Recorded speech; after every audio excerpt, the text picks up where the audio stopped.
بسم اللہ الرحمن الرحیم۔ گمنام ہیرو کے معزز ناظرین، السلام علیکم۔ آئیے چلتے ہیں کہانی کی طرف۔ ایک کمرے میں پہنچتے ہی میرے اشارے پر سلطان شاہ نے شون میکارتھی کی جامع تلاشی لے ڈالی اور وہ نفرت کے اظہار کے باوجود ذرا بھی مزاحمت نہ کر سکا۔ اس کے پاس سے ایک پستول کے علاوہ کچھ رقم بھی برآمد ہوئی، لیکن اسے بے نقاب کرنے میں وہ پھولا ہوا لفافہ معاون ثابت ہوا جس میں مختلف لوگوں کی ایسی تصاویر موجود تھی جن کے دباؤ میں وہ اپنی حیثیت کے اندر ہر مطالبے کے سامنے جھک سکتے تھے۔ کچھ پرانے اور بوسیدہ خطوط بھی تھے جنہیں پڑھے بغیر ان کے متن کا اندازہ لگایا جا سکتا تھا۔ یہ بات یقین سے کہی جا سکتی تھی کہ وہ چند اشیاء شون کے وسیع خزانے کا عشر اشیر بھی نہیں تھی۔ شاید وہ انہیں کسی فوری مقصد کے حصول کے لیے اپنے ساتھ لندن لے آیا تھا۔ سلطان شاہ نے میرے کسی مشورے کا انتظار کیے بغیر ان سب تصویروں کے پردے کر دیے۔ شون نے اضطراری طور پر اس کی طرف بڑھنا چاہا تھا، لیکن میں نے للکار کر اسے اپنی جگہ جمے رہنے پر مجبور کر دیا۔ اب اپنے بارے میں سب کچھ اگلتے چلے جاؤ، ورنہ چیتھڑے اڑا دیے جائیں گے اور کسی کو کانوں کان بھی خبر نہ ہو سکے گی کہ تم کہاں دفن کیے گئے ہو۔ میں نے اسے گھورتے ہوئے کہا۔ اس کے ہونٹوں پر زہریلی مسکراہٹ پھیل گئی۔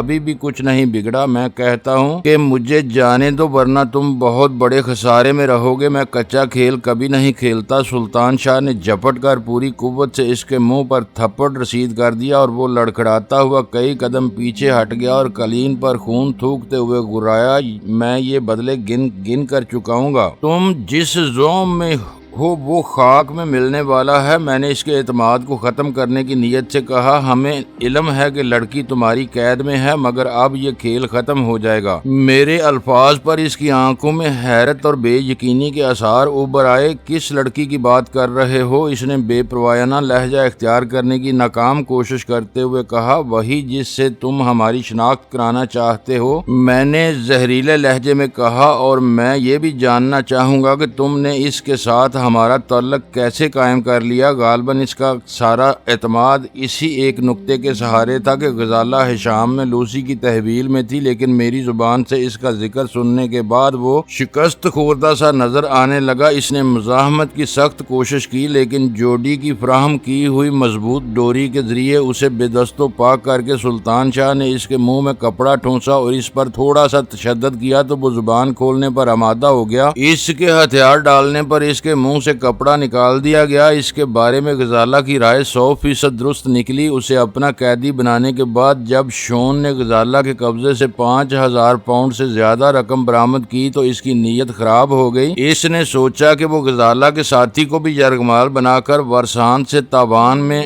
بھاری رقم وصول کر سکے گا۔ اسی لالچ میں وہ فوراً لندن روانہ ہو گیا۔ وہاں پارک ہوٹل میں مجھے اور سلطان کو دیکھتے ہی اس کے ذہن میں ایک نیا منصوبہ جاگ اٹھا۔ غزالہ نے سلطان کا حلیہ محض زبانی طور پر سمجھایا تھا، جس کے مطابق شون نے سلطان کو پہچان تو لیا، مگر وہ پھر بھی غزالہ کی تصدیق ضروری سمجھتا تھا۔ اسی کے ساتھ میرا جیب میں پوشیدہ زخمی ہاتھ بھی اس کی دلچسپی کا مرکز بن گیا، کیونکہ وہ اخبارات میں ڈیوڈ ایولنگ کے قتل کی تفصیلات پڑھ چکا تھا، جسے ٹوٹے ہوئے دار شیشے سے بری طرح ادھیڑا گیا تھا۔ اسے معلوم تھا کہ پچھلے چند دنوں سے شہر میں جو خون ریزی ہو رہی تھی، اس کی وجہ سے ہیروئن کی تجارت پر بالادستی رکھنے والے لندن کے زیر زمین حلقے خاصی تشویش میں مبتلا تھے اور اپنے حریف کے کسی آدمی پر ہاتھ ڈالنے کے لیے پوری طرح کوشاں تھے۔ شون میکارتھی کی معلومات کے مطابق ڈیوڈ ایولنگ ان ہیروئن فروشوں کا کارندہ تھا، اور وہ لوگ ڈیوڈ کے قاتل کے بارے میں معلومات کی بھاری قیمت ادا کر سکتے تھے۔ لہذا شون میکارتھی نے ہمارے پارک ہوٹل سے نکلتے ہی ڈیوڈ ایولنگ کے قاتل کے حوالے سے اس گروہ کے ایک آدمی سے رابطہ کیا، اور اس نے فوری طور پر میری قیمت 20,000 پاؤنڈ مقرر کر دی، اور شون نے اس کو رات 11 بجے حشام کے واحد پب میں ملنے کا پیغام دے کر ہوٹل چھوڑ دیا اور ہمارے پیچھے ہو لیا۔ اس طرح وہ ایک تیر سے دو شکار کرنے کے چکر میں تھا۔ ایک طرف غزالہ اور سلطان شاہ کو یرغمال بنا کر بھاری تاوان وصول کرنے کا خواب دیکھ رہا تھا، اور دوسری طرف مجھے 20,000 پاؤنڈ میں فروخت کرنا چاہتا تھا۔ اسے امید تھی کہ حشام میں مجھے اپنا قیدی بنانے کے بعد وہ ڈیوڈ کے آدمیوں سے سودے بازی کر کے معاوضے کی رقم بڑھوانے میں کامیاب ہو جائے گا۔ اس کا کھیل بالکل سیدھا سادہ تھا۔ اس کا اندازہ تھا کہ پارک ہوٹل میں ہم سے ملاقات کی صورت میں اس کی لاٹری نکل آئی تھی۔ اس پورے قصے میں میری یا غزالہ کی شناخت کا کہیں ذکر نہیں تھا اور مجھے امید تھی کہ ڈیوڈ کے ساتھی میرے معاملے میں زیادہ احتیاط یا تیاری نہیں کریں گے۔ میرا خیال تھا کہ وہ لوگ لندن بلکہ برطانیہ میں خاصے طاقتور تھے۔ اگر شون میکارتھی پروگرام کے مطابق رات کے 11 بجے ان کے آدمی سے ہیشام کے پب میں نہ ملتا تو وہ اس کے مکان پر پہنچ سکتے تھے، جہاں میں تو ان کے ہاتھ نہ آتا لیکن غزالہ ان کے قبضے میں چلی جاتی۔ پاکستان میں تنظیم کے حلقے غزالہ کے لہو کے پیاسے تھے اور شاید لندن میں شیعہ کے اعلیٰ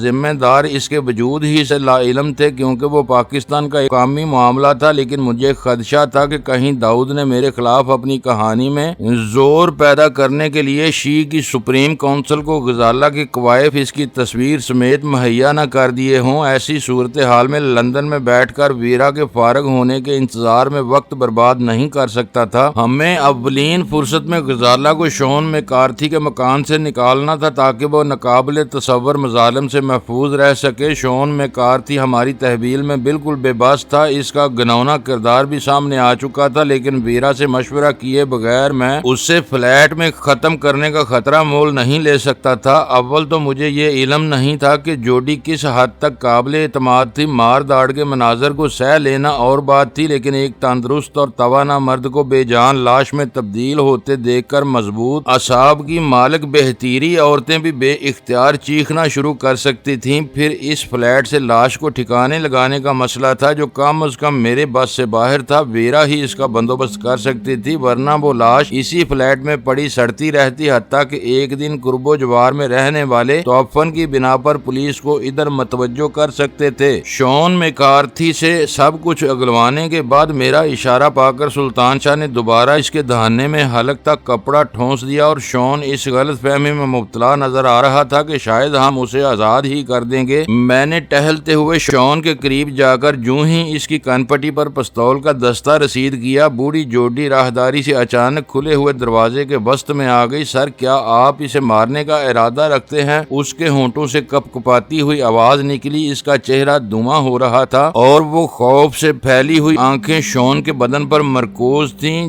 جو ساکت ہو چکا تھا۔ فی الحال تو بے ہوش کیا ہے، چاہو گی تو مار بھی دیں گے۔ میں نے اس کے قریب جا کر اس کے شانے پر ہاتھ رکھتے ہوئے نرم لہجے میں سرگوشی کی اور وہ مجھے یوں دیکھنے لگی جیسے اسے میری دماغی صحت پر شبہ ہو رہا ہو۔ یہاں مارنے کے بعد لاش کا کیا ہوگا؟ اس نے منمناتی ہوئی تشویش زدہ آواز میں پوچھا اور مجھے خوشی ہوئی کہ اسے خون ریزی کی بجائے صفائی کی زیادہ فکر تھی۔ یہ مکان میری مستقل رہائش گاہ ہے، وہ کہہ رہی تھی کہ اگر آپ اسے مار کر یہیں سڑنے کے لیے چھوڑ گئے تو میں کب تک یہاں رہ سکوں گی؟ تمہیں فکر مند ہونے کی ضرورت نہیں، میں نے اسے دلاسا دیتے ہوئے کہا۔ مجھے خوشی ہے کہ تم ایک دلیر عورت ہو۔ ہم اسے یوں ہی باندھ کر اس کمرے میں سے ملحق باتھ روم میں ڈال جائیں گے، اس کے منہ میں کپڑا ٹھنسا رہے گا۔ یہ بہت بدذات آدمی ہے، اسے کھانے پینے کے لیے کچھ دینے کی ضرورت نہیں۔ تم جس کسی کی تنخواہ دار ہو، جب وہ رجوع کرے تو اسے ہمارے چھوڑے ہوئے قیدی کے بارے میں بتا دینا۔ اسے چھوڑ کر کیا آپ چلے جائیں گے سر؟ اس نے نیازمندانہ انداز میں سوال کیا۔ ہم کل تک واپس لوٹ آئیں گے، نہ لوٹ سکے تو ہمارا انتظار مت کرنا۔ مجھے آپ لوگوں کی خصوصی خبر گیری کی ہدایت دی گئی تھی۔ مجھے افسوس ہے کہ آپ ایک رات بھی اس چھت کے نیچے نہیں گزاریں گے، ہو سکے تو اپنی روانگی صبح تک ملتوی کر دیں۔ وہ خوشامدانہ لہجے میں بولی۔ ہمارا آج رات ہے شام پہنچنا ضروری ہے، میں نے سنجیدگی سے کہا۔ واپسی پر یہیں قیام کریں گے، بس تم ذرا قیدی کی طرف سے ہوشیار رہنا، اس کی بندشیں مضبوط ہیں، لیکن تمہیں عمر رسیدہ عورت سمجھ کر وہ شیر ہو سکتا ہے، اس سے دور ہی دور رہنے کی کوشش کرنا۔ میں بہت نرم دل ہوں سر، وہ گردن جھکا کر بولی۔ اسے بھوکا پیاسا نہ دیکھ سکوں گی۔ اس کے منہ میں ٹھنسے ہوئے کپڑے پر وقفے وقفے سے اسکاچ یا برانڈی ڈالتی رہوں گی تاکہ اس کا حلق تر ہوتا رہے۔ تم جانو، میں نے اسے تنبیہ کرتے ہوئے کہا، اگر ایک بار اس نے کسی ترکیب سے تمہیں گرا لیا تو محض ٹکریں مار مار کر ہی تمہاری جان ہلکان کر دے گا۔ آپ فکر نہ کریں سر، وہ مسکراتے ہوئے اپنے ایپرن کی جیب سے ایک تیز دھار چھری نکالتے ہوئے بولی۔ اس کے قریب جاتے ہوئے، یہ میرے ہاتھ میں رہے گی۔ اس نے ذرا بھی مکاری دکھانے کی کوشش کی تو بے دریغ اس کی نوک اس کے دل میں بھونک دوں گی۔ میں اس نرم دل بڑھیا کو گھور کر رہ گیا۔ بظاہر معصوم اور نرم خو نظر آنے والی وہ عورت اندر سے بہت سنگ دل اور شفاق واقع ہوئی تھی، اور کیوں نہ ہوتی، آخر کو وہ بھی ویرا ہی کے زیر سایہ رہ رہی تھی جو سرد مہری کے ساتھ انسانی لہو سے ہولی کھیلنے میں اپنا ثانی نہیں رکھتی تھی۔ مجھے خوشی ہوئی کہ میں شون میکارتھی کو کسی سادہ لو عورت پر بوجھ بنا کر نہیں جا رہا تھا۔ وہ اپنے کام سے بہت اچھی طرح واقف معلوم ہوتی تھی۔ اسے 10 پاؤنڈ ٹپ دے کر ہم دونوں نے وہ فلیٹ چھوڑ دیا۔ ہم اس قصبے میں پہنچے تو وہاں رات ڈیرے ڈال چکی تھی۔ آسمان ابر آلود تھا اور دھیمی دھیمی خنک ہوا ناقابل بیان سرور دے رہی تھی۔ لندن کے بھرپور مشینی ماحول کے برعکس وہاں کی فضا نہ صرف صاف ستھری اور غیر آلودہ تھی بلکہ شور و غل نہ ہونے کی بنا پر ہر طرف سکون کا سمندر لہریں لے رہا تھا۔ شاید قصبے کا وسطی حصہ گنجان رہا ہو، لیکن ہم جس علاقے میں کوچ سے اترے وہ خاصا پرسکون تھا۔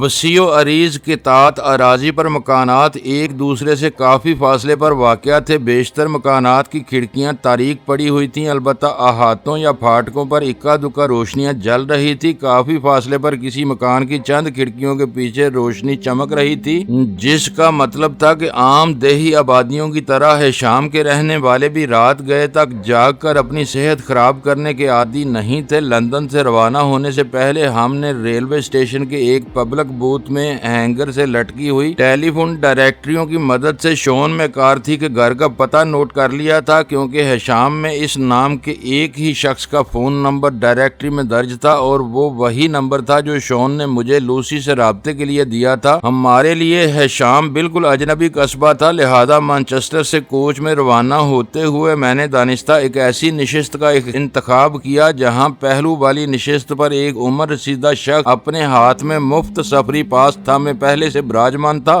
برطانوی معاشرے میں بوڑھوں کے ساتھ جوان نسل کی بے رحمانہ تلا تلقی کوئی ڈھکی چھپی بات نہیں تھی۔ ٹیکس دینے والوں میں عام طور پر یہ رجحان پایا جاتا تھا کہ ہر شخص کو اپنی جوانی کا دور اپنی پسند اور مرضی کے مطابق گزارنے کا حق حاصل ہے، اور بوڑھوں کو اپنے بے جا آرزوؤں اور آسائشوں کے لیے جوانوں پر ہرگز بوجھ نہیں بننا چاہیے، کیونکہ وہ اپنی زندگی کی ساری بہاریں پہلے ہی نچوڑ چکے ہوتے ہیں۔ اس لیے از کار رفتہ بوڑھوں کی پرورش سراسر سرکار کی ذمہ داری تھی، جو برسر روزگار لوگوں سے ٹیکسوں کی خطیر رقوم جمع کرتی تھی۔ اس پس منظر میں میری خوش اخلاقی نے اس معمر شخص کو خاصا متاثر کیا، اور اس کے چہرے پر چھائی ہوئی بیزاری یک لخت کافور ہو گئی۔ ایک بار جمود ٹوٹنے کے بعد میرا کام سہل ہو گیا، کیونکہ وہ شخص ہیشام سے چند میل آگے ہی رہتا تھا اور مانچسٹر میں اپنی اکلوتی بیٹی سے ملاقات کی کوشش میں ناکام رہنے کے بعد واپس جا رہا تھا۔ وہ ہیشام سے اچھی طرح واقف تھا۔ اس نے لوسی کا پتہ دیکھ کر مجھے اس حد تک راستہ ذہن نشین کرا دیا تھا کہ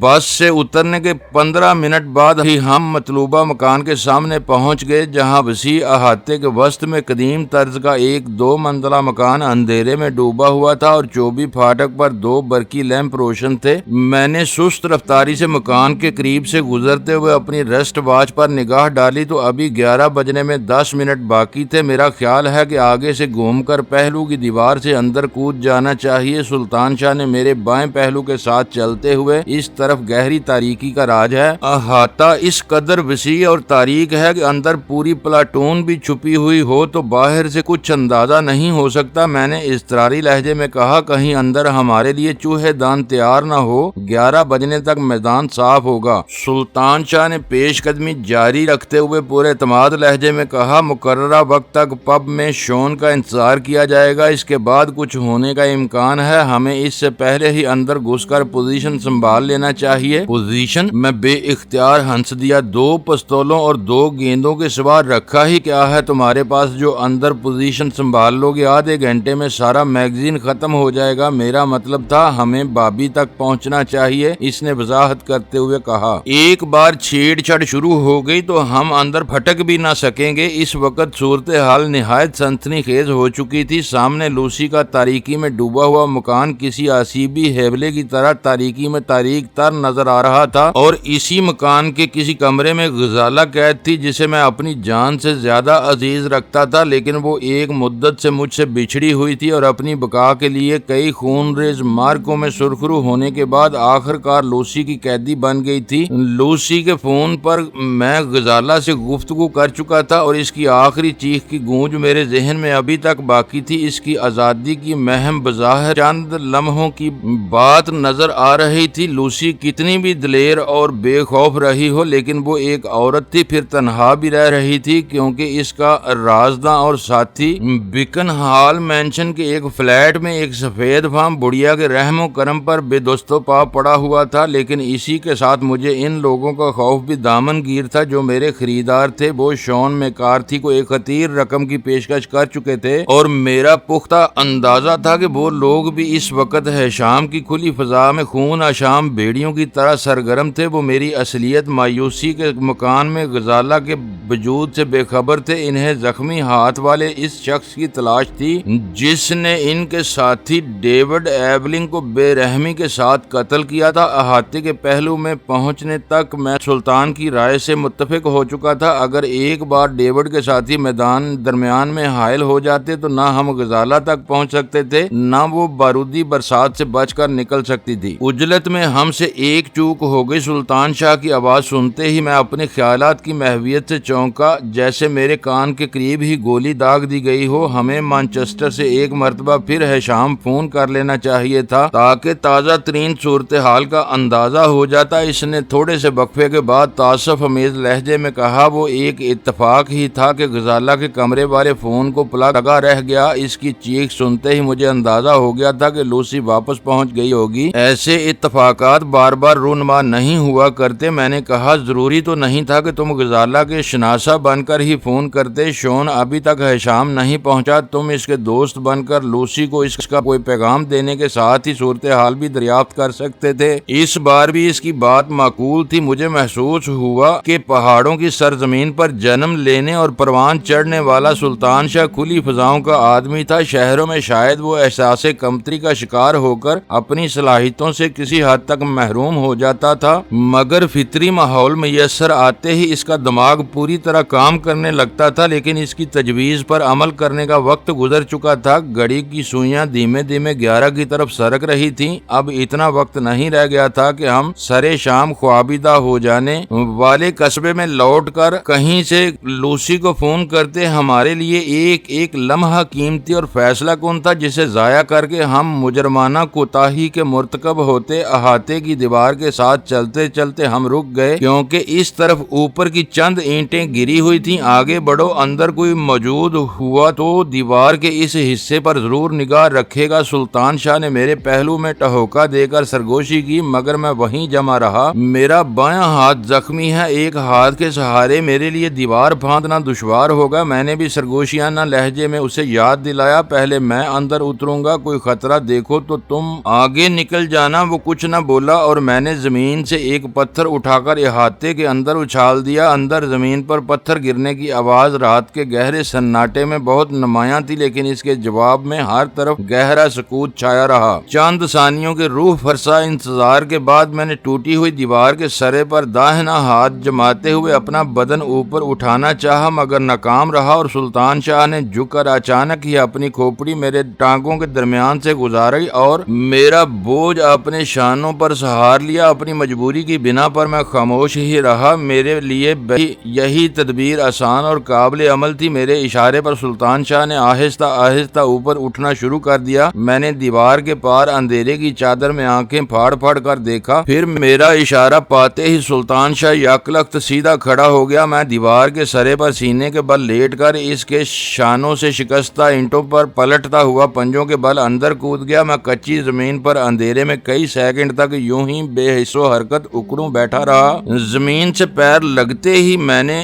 جیب سے پستول نکال لیا تھا، لیکن میری پیدا کی ہوئی دمک کے بعد بھی ہر طرف قبرستان کا سناٹا سا چھایا رہا۔ اس وقت میرا دل کنپٹیوں میں دھڑک رہا تھا اور دوران خون یک بیک تیز ہو گیا تھا۔ میں نے اٹھ کر ہلکی سی آواز میں سلطان شاہ کو اشارہ دیا اور وہ کسی بندر کی سی پھرتی کے ساتھ دیوار پر سے ہوتا ہوا اندر آ گیا۔ وہیں رک کر اس نے بھی اپنا پستول نکال لیا۔ فاضل راؤنڈز اور میگزین ہم پہلے ہی آپس میں تقسیم کر چکے تھے، البتہ کیمیاوی گیس کی دونوں گیندیں میرے پاس تھیں۔ میں نے ان میں سے ایک گیند سلطان شاہ کے حوالے کر دی تاکہ ایک دوسرے سے بچھڑ جانے کی صورت میں دونوں ہی آزادانہ طور پر اپنا دفاع کر سکے۔ اپنی ریسٹ واچ اتار کر جیب میں ڈال لو، سلطان شاہ نے مجھے چوپایوں جیسی پوزیشن لیتے دیکھ کر سرگوشیانہ لہجے میں کہا، اندھیرے میں ریڈیم ڈائل دور ہی سے دیکھ لیا جائے گا۔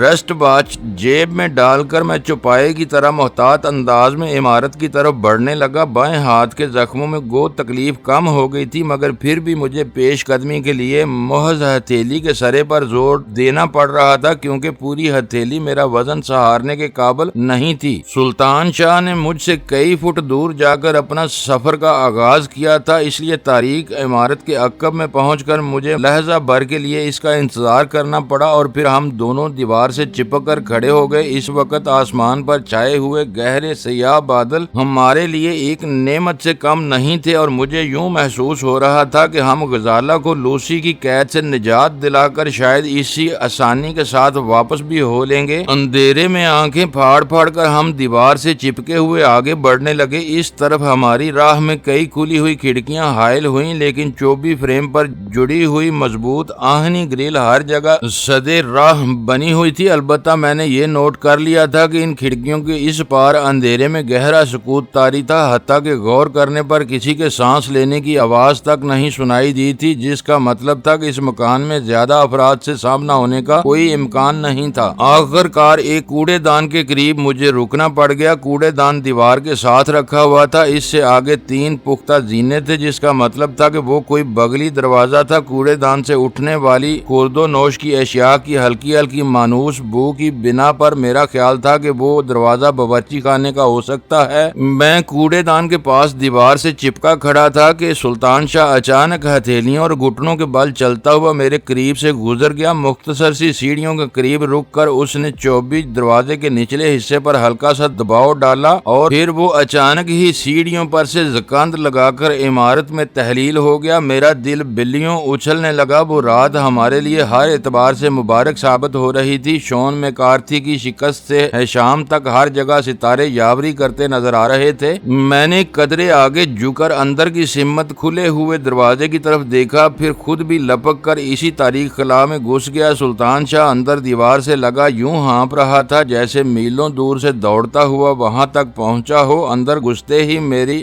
ناک سے ٹکرانے والی ملی جلی بو کے جھونکے نے میری اس اندازے کی تائید کر دی تھی کہ وہ لوسی کے مکان کا باورچی خانہ ہی تھا اور اس وقت ویران پڑا ہوا تھا۔ میں نے آہستگی کے ساتھ دروازے کا پٹ بند کر دیا اور اس سے لگ کر کھڑا ہو گیا۔ لمحہ بھر کے لیے مجھے دروازہ بلٹ کرنے کا خیال آیا تھا، جسے میں نے فوراً ہی ترک کر دیا۔ اگر لوسی اتنی بے خوف ہو سکتی تھی کہ دروازہ کھلا چھوڑ کر سو سکتی تھی تو ہمیں اس سے کیا خطرہ ہو سکتا تھا؟ دوسری طرف کسی ہنگامی صورتحال میں وہ کھلا ہوا دروازہ ہمیں وقت ضائع کیے بغیر فرار میں مدد دے سکتا تھا۔ اچانک ایک غیر معمولی مشینی آواز سن کر میں تقریباً اچھل پڑا، لیکن پھر فوراً ہی پرسکون بھی ہو گیا، کیونکہ وہ قریب ہی رکھے ہوئے ریفریجریٹر کے کمپریسر کے چلنے کی آواز تھی، جو مقررہ درجہ حرارت برقرار رکھنے کے لیے خود کار نظام کے تحت رکتا اور چلتا تھا۔ ہمیں اپنی اپنی جگہ کھڑے تقریباً آدھا منٹ گزر گیا۔ آخر تاریکی میں سلطان شاہ کا ہیبلا حرکت میں آیا اور اس نے میرے قریب آ کر سرسراتی ہوئی آواز میں دروازہ بلٹ کرنے کا مشورہ دیا۔ فرار کا راستہ کھلا رہنا چاہیے، اندر نہ جانے کیا صورتحال پیش آئے۔ میں نے اس کے کان میں سرگوشی کی، تم 11 بجنے والوں کو بھول رہے ہو، دروازہ کھلا رہا تو وہ بھی ادھر سے ہی اندر گھسیں گے۔ میری ریڑھ کی ہڈی میں سنسناہٹ سی دوڑ گئی۔ غالباً 11 بج رہے تھے اور شاید یہی پب بند ہونے کا وقت تھا۔ وہاں ڈیوڈ کے حامیوں میں سے جو بھی آیا تھا، شون کے نہ آنے پر غصے اور مایوسی کے عالم میں اس کے مکان ہی کا رخ کرتا، اس لیے اس عمارت میں داخلے کی راہیں مسدود کرنا اپنے فرار کا راستہ کھلا رکھنے سے زیادہ اہم تھا۔ میں نے ٹٹول کر آہستگی اور احتیاط سے دروازے کا بلٹ چڑھا کر اندر سے کنڈی بھی لگا دی۔ اس اثناء میں ہماری آنکھیں اندھیرے میں دیکھنے کی عادی ہو گئی تھی۔ دوسرے دروازے کا تعین کر کے ہم دونوں پنجوں کے بل آگے بڑھنے لگے۔ وہ عمارت بہت زیادہ طویل و عریض نہیں تھی، لیکن اندھیرے کے باعث ہمارے لیے بھول بھلیاں بن کر رہ گئی تھی۔ کہیں بھی روشنی کرنے کا خطرہ مول لیے بغیر ہم بڑھتے رہے۔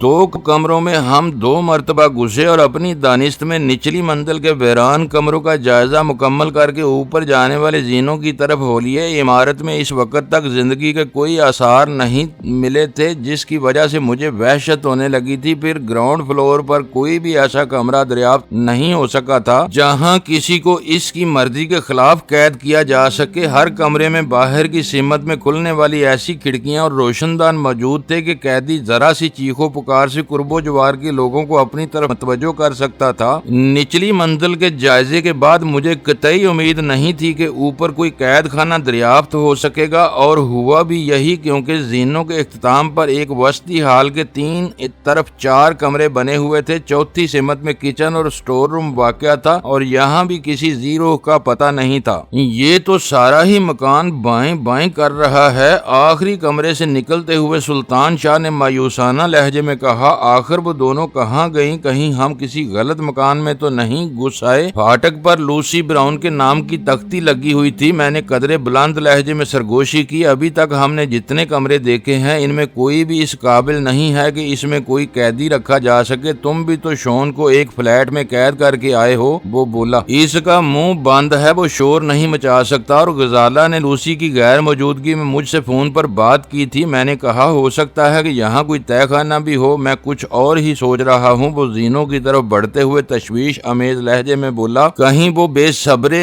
شون کے دیے ہوئے وقت سے پہلے ہی لوسی اور بابی کو اٹھا نہ لے گئے ہوں؟ اس طرح وہ شون سے اپنے مطلوبہ قیدی کے سلسلے میں سخت رویہ اختیار کر سکتے تھے۔ اندھیرے اور ویران مکان کے کھلے ہوئے بغلی دروازے کے ساتھ سلطان شاہ کا قیاس بہت ہی لرزہ خیز تھا۔ میرے اعصاب پر چٹخن کی حد تک تناؤ طاری ہو گیا تھا۔ اپنی زبان بند رکھو اور پہلے تہہ خانہ تلاش کرو، میں نے دانت بھینچ کر سخت لہجے میں کہا، اور وہ کوئی جواب دیے بغیر سیڑھیاں اترنے لگا۔ مکان کی ویرانی کے پیش نظر ہم دونوں نے بہت زیادہ احتیاط کو خیر باد کہتے ہوئے نچلی منزل پر تیزی کے ساتھ تہہ خانے کی تلاش شروع کر دی، جس کا بادی النظر میں کہیں وجود نہ مل سکا۔ لیکن میرے ذہن میں وہ خیال اتنی سختی کے ساتھ جاگزی ہوا تھا کہ میں نے اونچی اونچی دیوار گیر الماریوں کے چوبی پٹ کھولنے شروع کر دیے۔ ایک الماری مقفل تھی، مگر میں نے ہیجان اور اشتعال کے عالم میں جھٹکے سے اس کا قفل توڑ دیا، مگر وہاں کاغذات اور تصاویر کے سوا کچھ نہیں تھا۔ شاید اسی مواد کے سہارے شون اور لوسی بلیک میلنگ کا دھندا چلا رہے تھے۔ آخر کار نچلی منزل کی اس خوابگاہ میں ہمیں اپنے دیوانہ وار کوششوں کا ثمر مل گیا، جہاں فون موجود تھا۔ ایک الماری کھلتے ہی زینے نظر آئے تھے اور ان سے نیچے روشنی نظر آ رہی تھی، جبکہ پوری عمارت تاریک تھی۔ زینوں پر قدم رکھنے سے پہلے میں نے کمرے میں کھڑے کھڑے اس خلا کا جائزہ لیا تو اندازہ ہوا کہ تقریباً 10 زینوں کے بعد کرسی آ گئی تھی، اور وہاں سے شاید مزید زینے واپس مڑے تھے۔ اسی وجہ سے تہہ خانے سے آنے والی روشنی سامنے کی دیوار پر پڑ رہی تھی، مگر اوپر والے کمرے تک نہیں پہنچ رہی تھی۔ معزز ناظرین، لائک کریں، شیئر کریں اور کمنٹس باکس میں پاک آرمی زندہ باد، پاکستان پائندہ باد کا نعرہ ضرور درج کر کے اپنے ملک پر فخر کریں اور پاکستان کی بنیادیں مضبوط کرنے میں اپنا کردار ادا کریں۔ ویڈیو دیکھنے کا شکریہ۔ معزز ناظرین، اپنا خیال رکھیے گا اور ہمارے چینل کا بھی۔ ISI پاک آرمی زندہ باد، پاکستان پائندہ باد۔